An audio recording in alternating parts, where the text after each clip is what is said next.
Hi. నేను చెప్పిన మాట చివరి వరకు వినండి. నచ్చితే షేర్ చేయండి. లైక్ చేయాల్సిన అవసరం నాకు లేదు.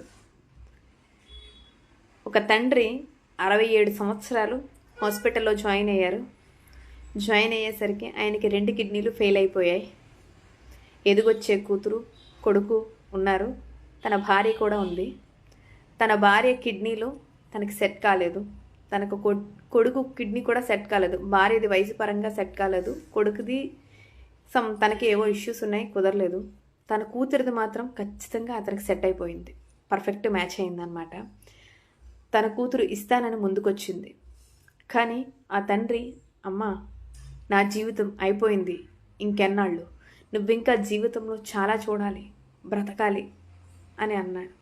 అనేసరికి ఆ అమ్మాయి అందంట, నాన్న ఇది మీరిచ్చిన జీవితం, ఈ జీవితం మీది, మీరు ఉంటేనే నేను అని చెప్పి ఆ అమ్మాయి కిడ్నీ అయితే ఒప్పుకోకుండా దానం చేసేసింది వాళ్ళ నాన్నగారికే. దానం అనుకునే కన్నా ప్రాణాల్లో కలుపుకుంది అనుకోవడం గొప్ప మాట. వాళ్ళిద్దరూ ఇప్పుడు సంతోషంగా ఉన్నారు. సంతోషంగా ఉండడమే కాక ఆ కూతురి యొక్క మనస్తత్వం అలా ఉండడానికి కారణం ఆ తండ్రి పెంచిన పెంపకం లేదా ఆ తండ్రి చూపించే ప్రేమ అని నేనంటాను.